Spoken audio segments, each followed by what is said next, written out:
안녕하세요. 저자양 양수입니다. 오늘이 5월 7일 금요일, 지금 현재 시각은 4시 20분째 봐드리고 있습니다. 자, 시장 분위기가 많이 좋아지고 있습니다.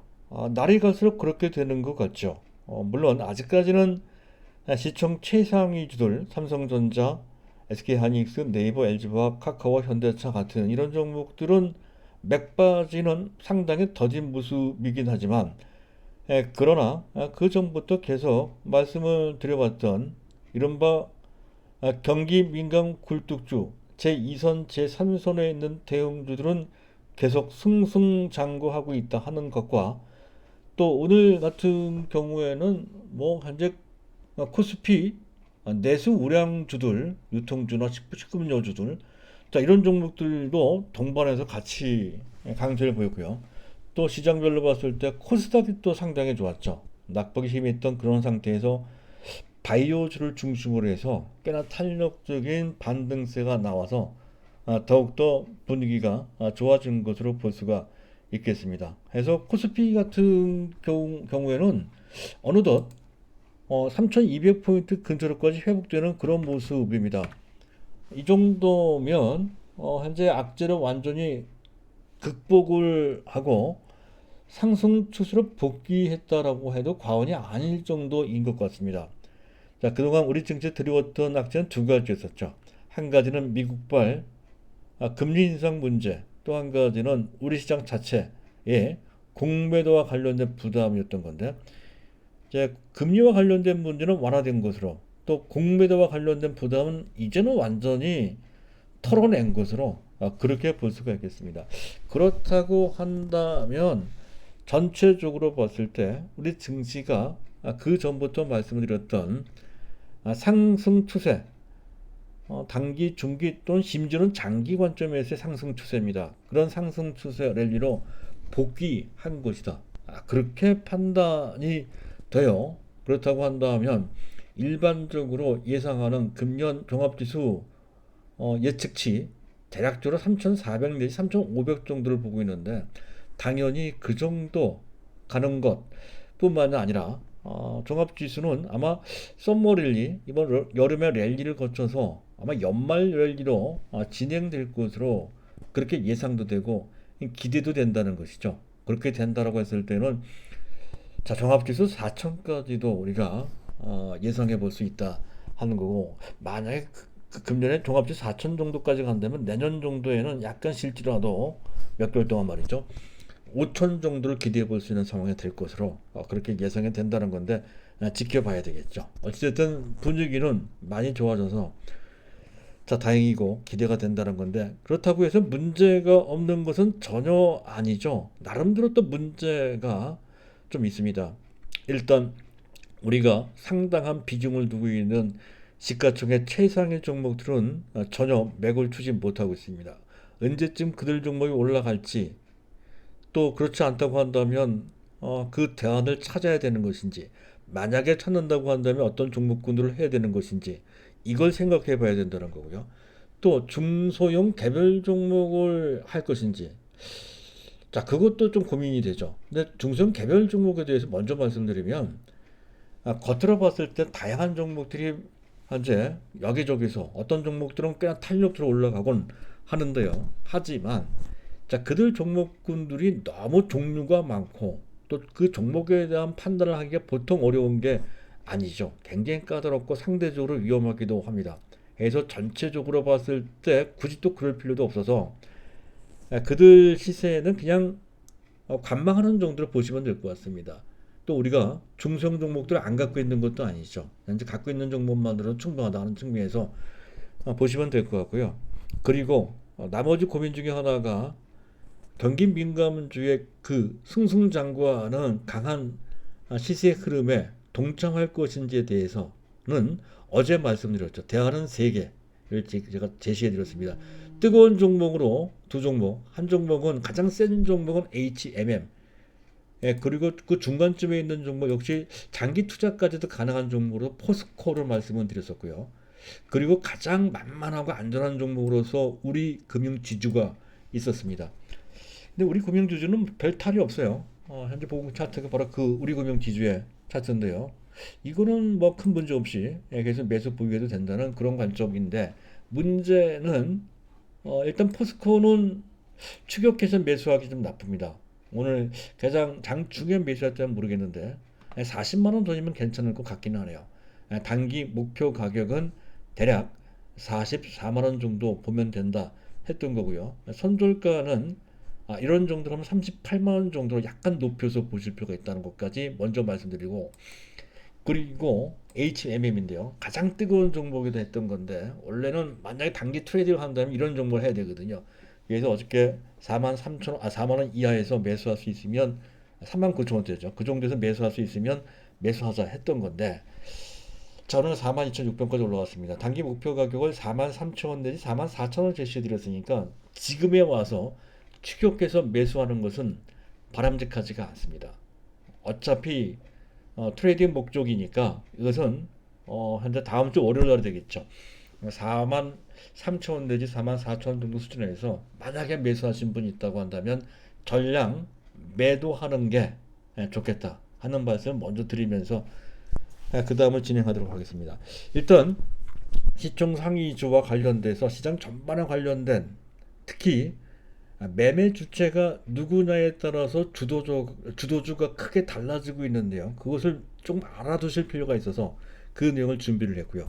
그리고 마지막으로는 삼성전자의 기술과 관련된 기술 개발과 관련된 얘기인데 최근 들어서 마이크론 또는 IBM 또는 TSMC가 현재 특히 마이크론 같은 경우는 삼성전자의 기술, 뭐 D램 개발까지 포함된 그 기술력을 현재 역전시켰다는 얘기까지 나오고 있죠. 이 부분이 다소 석연치가 않죠.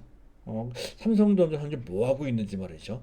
기술 개발을 등한히 하는 것이 아닌지 이런 것이 약간 걱정이 되기도 하죠. 그래서 실제 그런지 아닌지를 최근까지 발표된 삼성전자의 주요 기술을 훑어보면서 그 사실을 한번 판단을 해 보도록 하겠습니다. 결론적으로 말씀드리면 전혀 그럴 염려가 없다는 것이죠. 착착 초격차 기술 개발을 진행하고 있다는 것이고 그걸 통해서 미래가 기대가 된다는 것이죠. 물론 지금 당장은 아니고 몇 년 후가 되겠죠. 그런 내용이 준비가 됐습니다. 자, 오늘도 순서상 이슈부터 점검을 해야 되겠죠. 자, 미국 그전 제니 옐런이 현 재무부 장관이죠. 금리 인상 얘기를 하는 바람에 한번 크게 흔들렸던 것과 관련해서 미국 연준 위원들이 반응을 하고 있습니다. 금리 인상선과 관련된 약간 흉흉한 그런 분위기, 특히 기술주들에 대해서는 그게 부담으로 남아있는 상태거든요. 그래서 그 금리 인상설을 진화하는 그런 내용이 되겠는데 많은 사람들이 그와 관련된 반박을 하고 있습니다. 아직까지는 제롬 파월은 언급을 안 하고 있는데요. 일단 미 연준 부의장 리차드 클라리다가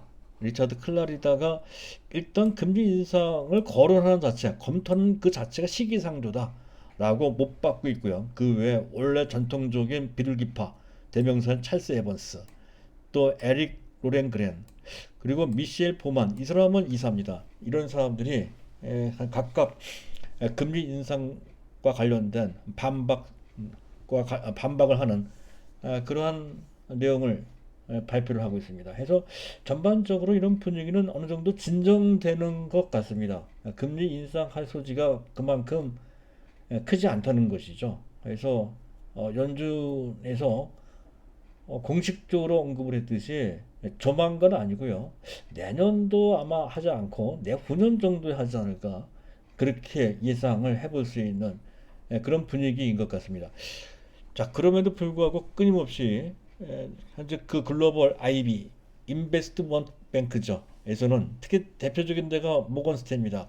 모건 스탠리에서 지금 최근에 지수도 많이 올라왔고 금리 부담도 있고 물가 부담도 있고 해서 결국에는 몇 개월 정도, 한 6개월 정도, 반년 정도를 조정받을 수 있다. 심지어는 향후 6개월 동안 증시를 쳐다보지도 말라. 뭐 이런 식으로 언급을 했다고 합니다. 이 부분은 우리가 깡그리 다 무시할 수는 없죠. 어쨌든 약간 그런 부담이 남아있기는 하다 하는 정도로 보시면 될 것 같고요. 자, 그리고 미국의 증권거래위원회 SEC라고 합니다. 주식거래 앱 가장 대표적인 앱이 로빈후드 같은 앱이죠. 무료 앱이라고 해요.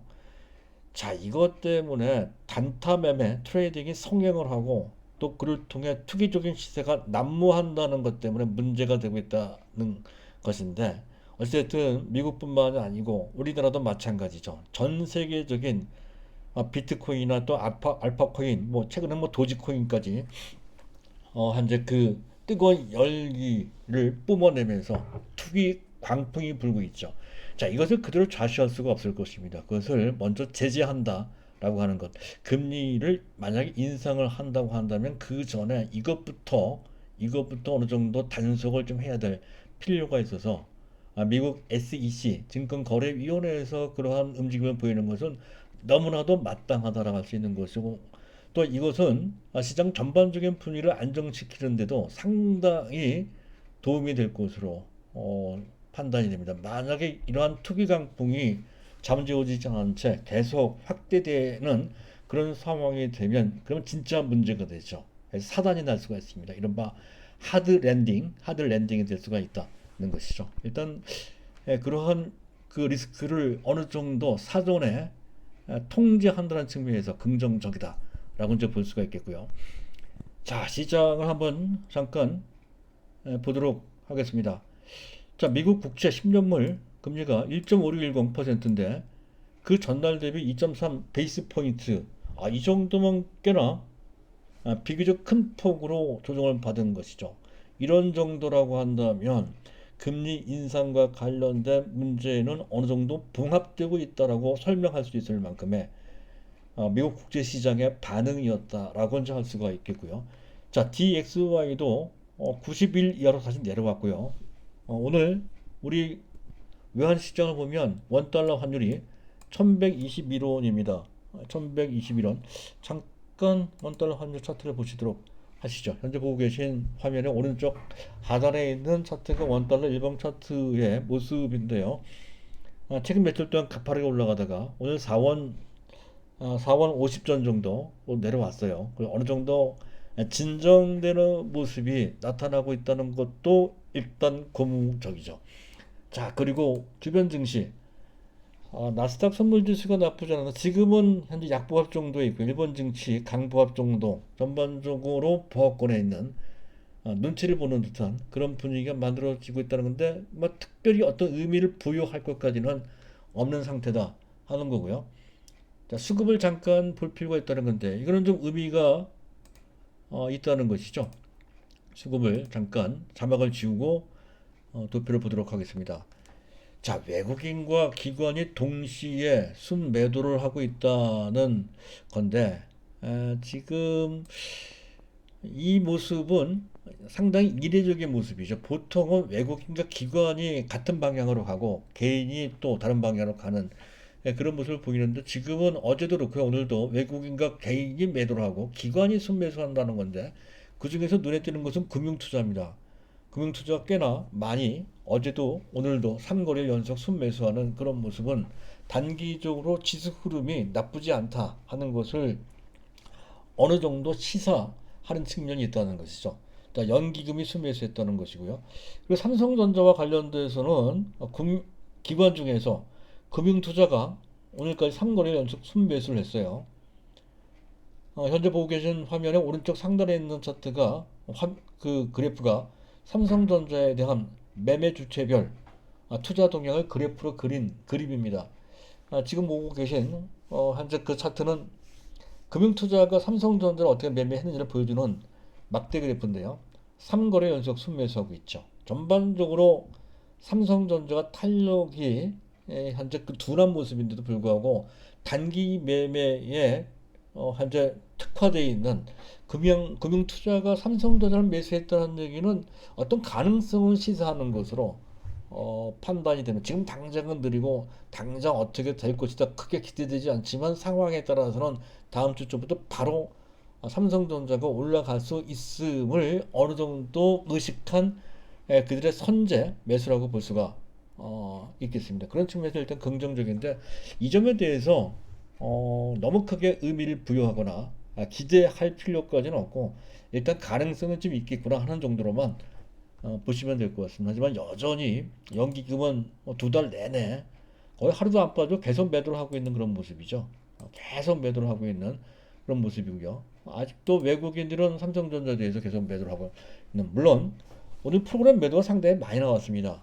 프로그램 매도가 1700억 정도가 쏟아져 나오는 그런 모습. 잠깐 차트를 보시면 이런 모습이죠. 프로그램 비참 위주로 해서 현재 프로그램 매도가 현재 왼쪽 하단에 있는 막대 그래프가 프로그램 매매 동향을 그린 그런 그래프인데요. 그 규모는 아주 크질 않지만 계속해서 프로그램 매도, 주로 비차익 매도고, 그 비차익 매도는 대부분 외국인들이 한다라고 보시면 됩니다. 매도가 나오고 있는 그런 상황이어서 제동을 걸고 있죠. 그래서 외국인들 매도하고 기관은 일부만 매수하고 하니 삼성전자 탄력도로 올라갈 수 있는 국면이 전혀 아니죠. 이 국면이 완전히 바뀌어야 됩니다. 자, 그것과 관련된 것이 바로 이거죠. 이게 사실은 오늘 중에 제가 말씀드릴 내용 중 가장 중요한 내용일 수도 있습니다. 자, 베이시스가 플러스 0.54가 됐다는 것이죠. 물론 미래적으로 된 적도 그 전에 있었지만 이번에는 좀 다르다 하는 거죠. 공매도가 재개된 다음부터 베이시스가 정상화된다라고 말씀을 드렸는데, 하루아침에 된 것이 아니라 3일째 되는 날 드디어 정상화된 것으로 볼 수가 있기 때문에 그렇다는 것이죠. 강세장이라고 한다면 미래의 지수인 선물지수에서 지금 현물 지수를 빼면 플러스가 나와야 된다 하는 것, 이게 이제 정상화 된다는 건데, 지금이 그런 것 같아요. 여기서 조금 더 안착이 되고 그 상태에서 확대가 되게 되면, 물론 그와 더불어 동시에 미국 증시가 좋아야 돼요. 그것도 다우 지수가 아니고 나스닥 지수가 좋아야 된다는 거죠. 그런 것과 매칭이 되면, 그런 것과 매칭 코드가 맞으면, 그러면 그러면 외국인들이 강력히 매수할 가능성이 있다는 것. 지금 당장은 아니라 하더라도 조만간 그 언제 그런 수순이 반드시 진행된다는 건데, 그 전제 조건 중에 하나가 베이시스였다는 건데, 그 베이시스가 일단 그 전에 말씀드렸던 대로 정상화됐습니다. 그래서 곧 기대해 볼 수 있다 하는 정도로 일단 계속 주목해서 보실 필요가 있다는 것이고요. 자, 여기까지가 이제 오늘의 수급 동향이었고, 두 번째 주제를 한번 보도록 하죠. 매매 주체에 따른 주도주 변화라고 하는 건데, 개인이 주도할 때가 있고요.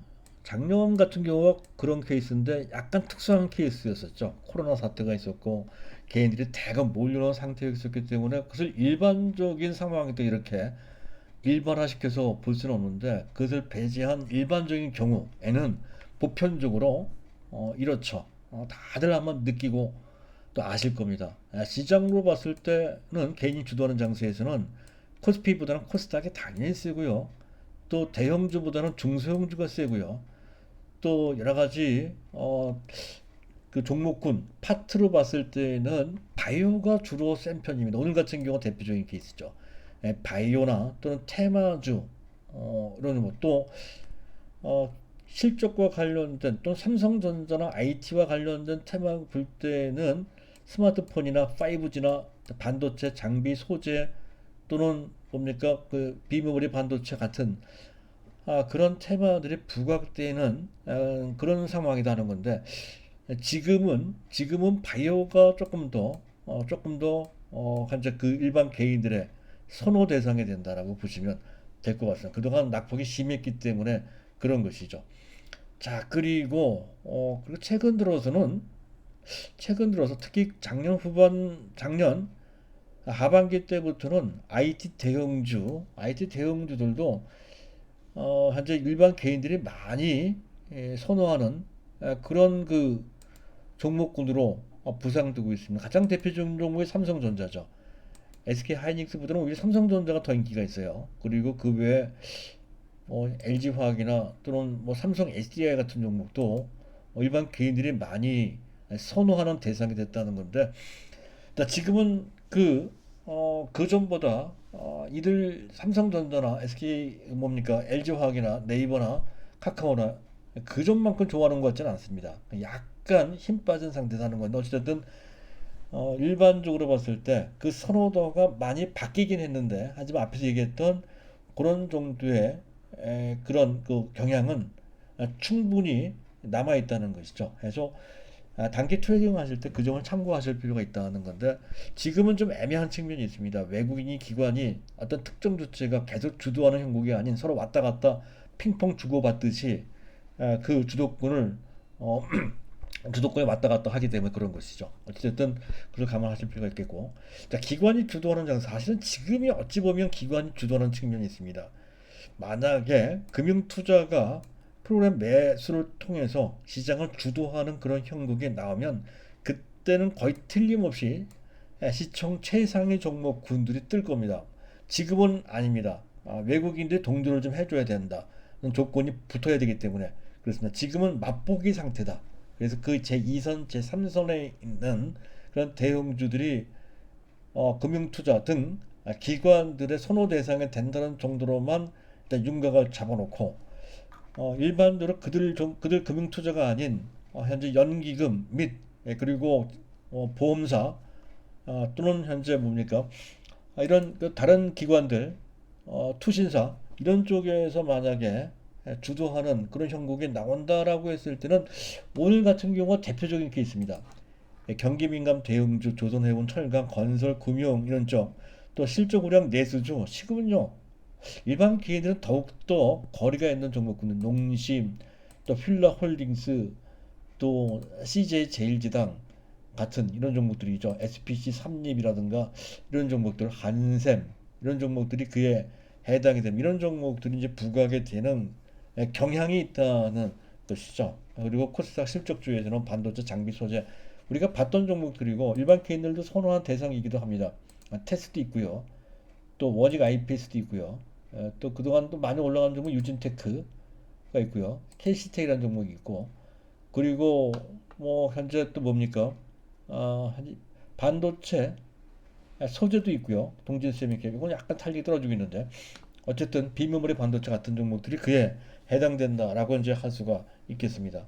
그리고 기타 코스닥 성장주, 엔터, 게임주 이런 종목들은 현재 뭡니까 그 기관들, 특히 액티브 펀드가 선호하는 분야 중에 하나입니다. 그래서 이제 현재 전반적으로 이렇게 종목 장세 펼쳐질 때는 이런 종목들이 동반해서 같이 움직이는 경향이 있다는 건데, 앞에서 설명드렸듯이 이런 개별 종목을 선택하는 데 있어서 우리가 초점 맞출 골라야 되는 대상폭이 워낙에 방대하고 각계 종목에 대한 구체적인 내용을 파악하기가 쉽지 않으며, 트레이딩하는 것은 더욱더 곤란한 측면이 좀 있습니다. 그래도 그 와중에 시장 흐름에 부합되면서 동반해서 같이 움직이는 동질성 내지 동반성이 있는 개별 종목, IT 대형주들이 대표적인 케이스죠. 그들 종목을 매매하는 게 차라리 판단하기 쉽고 안전하기도 합니다. 그래서 구태여 이런 장세에 거기까지 손벌릴 필요 없다는 건데, 다만 이런 종목들이 이런 맥락에서 움직인다 하는 것 정도는 알고 있을 필요까지는 있다는 측면에서 말씀드리는 거고요.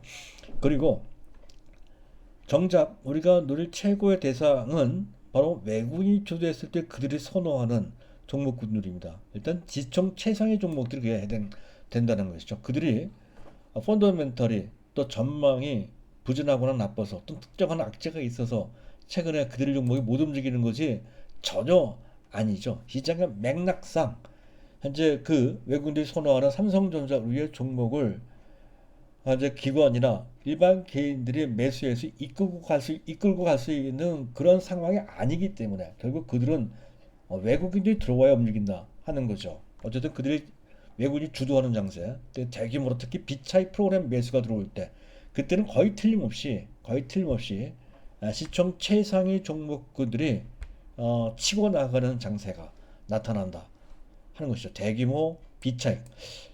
대규모로 한다면 최소한 3천억 정도, 적당하게는 5천억 정도의 프로그램 매수가 들어올 수 있는 환경. 거기에다가 플러스 알파. 만약에 금융투자가 걔네들이 거기는 이제 비차익이 아니라 차익입니다. 차익 프로그램 매수까지 같이 합류를 더해주면 그러면 더 탄력적으로 올라갈 수 있다는 것이죠. 그러면 완전히 판도가 바뀝니다. 그럴 소지도 상당히 있어요. 그 점에 대해서 항상 우리가 염두에 둬야 되고요. 자, 그리고 그 외에 실적 모멘텀을 갖고 있는 대형주, 아마도 최근에 움직이는 경기 민감 대형주, 가령 조선주, 해운주, 철강주, 또는 일부 화학주 내지 건설주, 또 금융주도 그에 해당된다라고 할 수가 있겠습니다. 자, 어쨌든 지금 당장은 그런 시가총액 최상위 종목들이 움직이지 못하고 있으므로 일부분 또 일정 기간 동안 그 대안을 삼을 수 있다는 건데, 우리 입장과 상황을 고려해서 이런 종목을 제시해 드릴 수가 있겠습니다. 일단 IT 제2성급에 있는 IT 대형주 중에서는 SKC 내지 LG전자 괜찮아요. LG전자 이런 정도. 지금 오히려 지금 맥주에 와 있다는 거죠. 실적 좋고 전방 받고 성장성도 있는, 또 경쟁력도 있고 한방도 있다고 제가 말씀을 드렸습니다. 애플과 관련돼서 LG전자는 특히 안 갖고 계시는 적기 매수할 적절한 타이밍을 판단이 되고, 자, 경기 민감 대형주 앞에서 말씀을 드렸죠. 가장 만만한 종목으로서는 우리금융지주라고 말씀을 드렸습니다. 이거는 또 한 가지 더 보고 있는데요. 아마도 미국은 금리 인상을 안 하겠지만 우리 시장은 그 한국은행의 지금 현재 입장이나 그들이 표명하고 있는 내용 등을 고려해 봤을 때 아마도 금년이 다 가기 전에 적어도 한 번은 금리 인상을 할 것으로 예상이 됩니다. 아마 그것과 관련돼서 그 사전에 미리 그 금리 인상 수혜 대상인 금융지주 쪽이 크게 반응할 것으로 판단이 되는데, 그중에 실적 좋고 어떤 내용도 좋아지고 있는, 또 PBR이 상당히 낮은 현재 지금 우리 금융지주 정도가 만만하다는 것이, 이왕이면 차트를 잠깐 올려놓고 봐야 되겠습니다. 대략 11,000원 정도는 크게 부담이 안 된다는 거죠. 물론 그 전에 매수하는 게 좋을 것 같고요. 11,000원 넘어간 상태에서는 매수 타임을 늦춰보도록 하죠.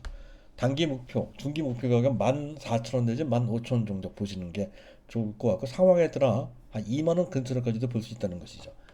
자, 그리고 그 외에 뭐 하나솔루션, 또 개별 종목에서 시장 흐름상 특히 반도체가 부각되는, 가령 삼성전자가 다시 힘을 내는 상황과 타이밍을 같이 해서 매수해 볼 만한 단타, 중기 트레이딩 관점으로 볼 수 있는 대상으로 적합한 종목은 하나마이크론입니다. 하나마이크론. 쫓아가면서 매수할 필요 없지만 어느 정도 눌림목이 나오면 잡아볼 필요가 있다 했던 종목이죠.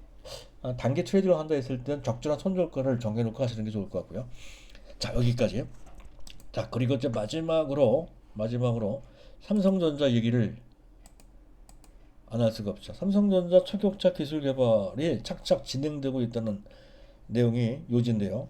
일단 경쟁사 상황을 보면 다소 위협적으로 느껴지기도 하죠. 그 점이 약간 걱정된다는 건데, 마이크론 테크놀로지가 얼마 전 한 3, 4개월 됐습니다. 176단 낸드를 전 세계 최초로 개발했다는 것에 이어서 곧바로 D램 분야에서도 지금 4세대 1A급 D램까지 현재 개발해 놨다 하는 소식으로 깜짝 놀라게 만들었다 하는 것도 그렇고, 결국에는 삼성전자 뒤쳐져서 하다못해 하이닉스도 아닌 마이크론한테까지 역전당하냐 한 이런 얘기까지 듣게 된 그런 내용이고요.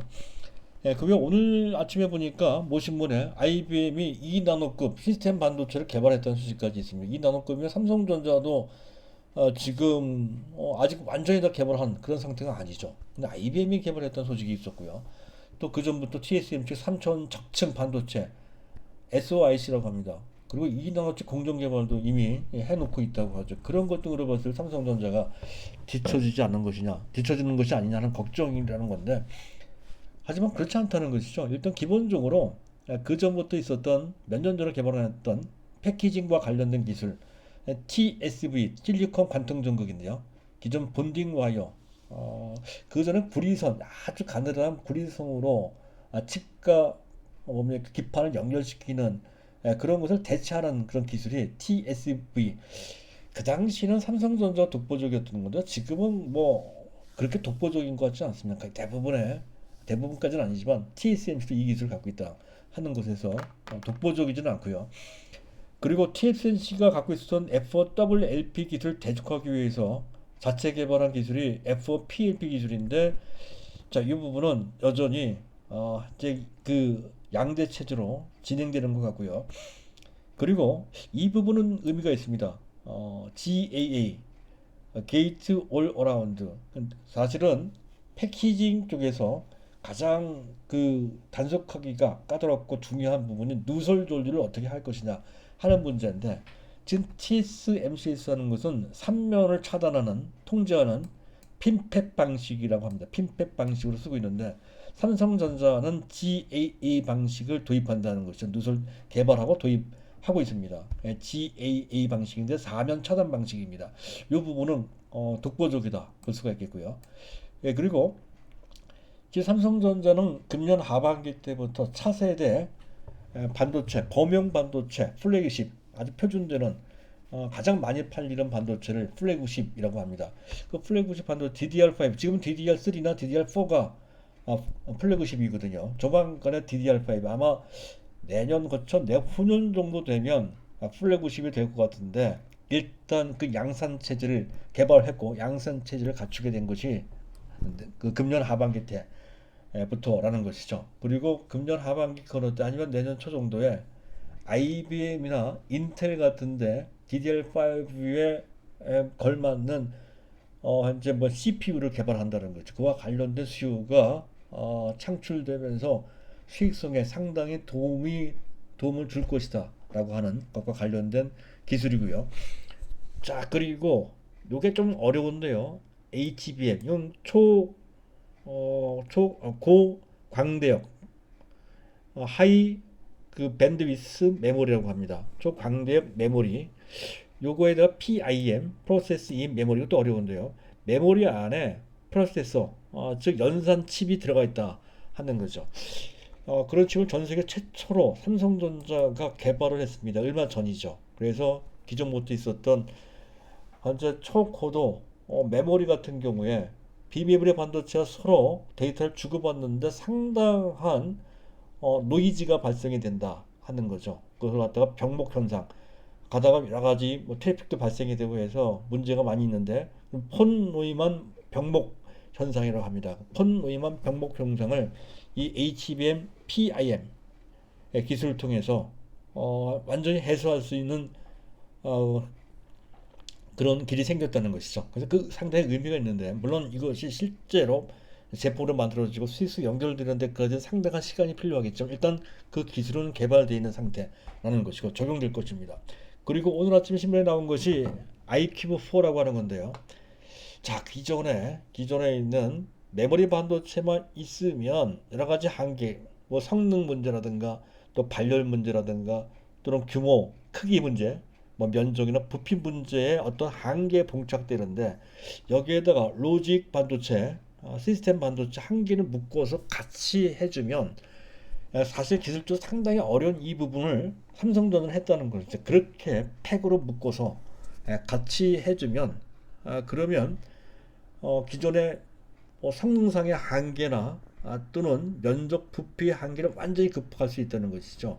그래서 1초당 수십조, 뭐 수백만도 아니고요, 수십조 번의 연산 처리까지 가능하다는 건데, 이거는 고용량, 특히 AI, 인공지능이나 또는 클라우드 같은 대용량의 그러한 차세대 반도체 칩에 절대적으로 필요한 그러한 기술이 되겠습니다.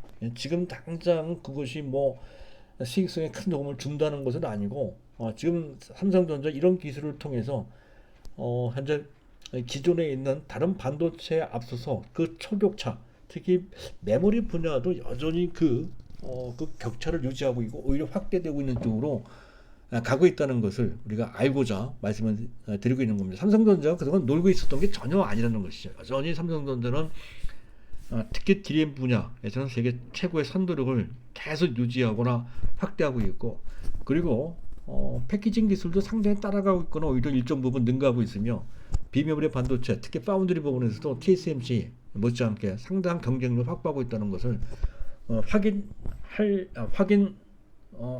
수 있다는 차원에서 삼성전자 현재 기술 개발 진행 상황을 우리가 알아본 그런 내용이라고 보시면 될 것 같습니다. 따라서 지금 당장은 여러 가지 여건상 삼성전자 주가 탄력성이 좀 답답하게 움직이지 못하고 있다 하더라도 그런데 개의치 말고 장기적으로 투자하실 분들은 눈 하나 깜짝하지 말고 삼성전자 믿고 계속 밀고 나가면 된다는 뜻을 다시 한번 피력하고자 합니다. 자, 오늘은 여기까지입니다. 감사합니다.